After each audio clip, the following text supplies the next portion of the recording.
ಈಗ ನಮಗೆ ಕೊಟ್ಟಿದ್ದೀರಿ. ಇದು ಮುಖಾಂತರ ನಾವು ಏನು ಹೇಳೋಕ್ಕೆ ಬಯಸ್ತೇನೆ ಅಂದರೆ, ಮೈಕ್ರೋ ಫೈನಾನ್ಸ್ ಇನ್ಸ್ಟಿಟ್ಯೂಷನ್ಸ್ ನಾವು ಲಾಸ್ಟ್ ಟೈಮ್ ಕೂಡ ಮೀಟಿಂಗ್ ಮಾಡಿ ಎಲ್ಲ ಇನ್ಸ್ಟಿಟ್ಯೂಷನ್ಗಳಿಗೂ ತಿಳಿಸಿದ್ದೀವಿ.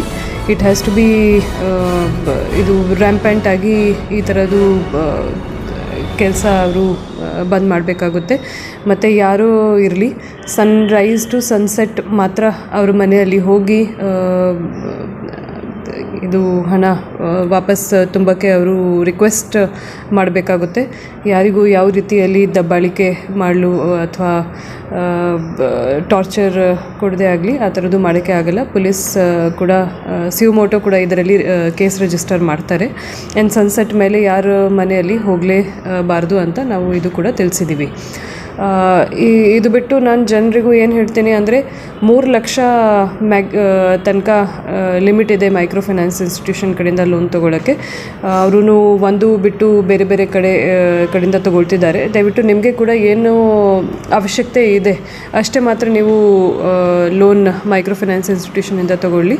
ಮತ್ತು ಮೈಕ್ರೋ ಫೈನಾನ್ಸ್ ಇನ್ಸ್ಟಿಟ್ಯೂಷನ್ ಕೂಡ ರಿಜಿಸ್ಟರ್ ಆಗಿದ್ದರೆ ಆ ಸೇಮ್ ಬೆನಿಫಿಷರಿ ಎಷ್ಟು ಕಡೆಯಿಂದ ಲೋನ್ ತೊಗೊಳ್ತಿದ್ದಾರೆ ಕರೆಕ್ಟಾಗಿ ಗೊತ್ತಾಗುತ್ತೆ. ಸೊ 3 ಲಕ್ಷಕ್ಕಿಂತ ಹೆಚ್ಚು ಯಾರಿಗೂ ತೊಗೊಳ್ಳೋಕ್ಕೆ ಅವಕಾಶ ಇರಲ್ಲ in any case.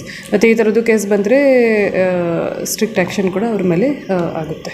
Madam, last ಟೈಮಲ್ಲಿ ತಾವು ಮುಖ್ಯ ಅಧಿಕಾರಿಗಳಿಗೆ ಅಥವಾ ಸಿಬ್ಬಂದಿಗಳಿಗೆ ತಾವು ಸಭೆ ನಡೆಸಿದ್ರೆ, ಬಟ್ ಅವ್ರು ಏನು ಮಾಡ್ತಾರೆ, ಮೈಕ್ರೋ ಫೈನಾನ್ಸ್ ಮುಖ್ಯ ಸಿಬ್ಬಂದಿಗಳು ಅವ್ರ ಸ್ಟಾಫ್ಗಳಿಗೆ ಅದು ಗೈಡೆನ್ಸ್ ಮಾಡ್ತಾಯಿಲ್ಲ ಮೇಡಮ್ ಅವ್ರಿಗೂ.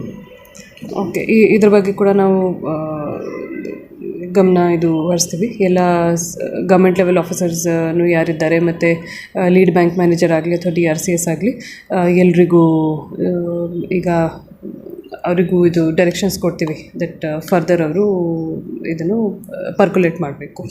ಮೇಡಮ್, ಇದು ಕೆಲವು ಡಾಕ್ಯುಮೆಂಟ್ಸ್ ರಿಜೆಕ್ಟ್ ಆದಾಗ ಕೈ ಸಾಲ ಮೊರೆ ಹೋಗ್ತಾ ಇದ್ದಾರೆ ಜನರು, ಬಟ್ ಮಿತಿ ಮೀರಿ ಬಡ್ಡಿ ಕೊಡ್ತಾ ಇದ್ದಾರೆ ಮೇಡಮ್, ಮಾನಸಿಕಕ್ಕೆ ತೊಂದರೆ ಕೊಡ್ತಾರೆ, ಅಂಥವ್ರಿಗೆ ಏನು ಹೇಳ್ತೀವಿ? ಸೊ ಲೋನ್ ಇಂಟ್ರೆಸ್ಟ್ ಸಂಬಂಧಪಟ್ಟಂಥ 14% ಮ್ಯಾಕ್ಸಿಮಮ್ ತೊಗೊಳ್ಳೋಕ್ಕೆ ಅವಕಾಶ ಇದೆ. ಅದಕ್ಕಿಂತ ಜಾಸ್ತಿ ಇದ್ದರೆ ಜನರಿಗೂ ಹೇಳ್ತೀನಿ, ಯಾರಿಗೂ ಕೊಡೋಕ್ಕೆ ಕೂಡ ಹೋಗಬೇಡಿ. ಅಷ್ಟೇ ಇಂಟ್ರೆಸ್ಟ್ ಮೇಲೆ. ಮತ್ತು ಯಾರು ಈ ಥರದ್ದು ಕೇಸ್ ಗಮನಕ್ಕೆ ಬಂದಾಗ MFI ಮೇಲೆ ಕೂಡ ಆ್ಯಕ್ಷನ್ ಆಗುತ್ತೆ. Thank you.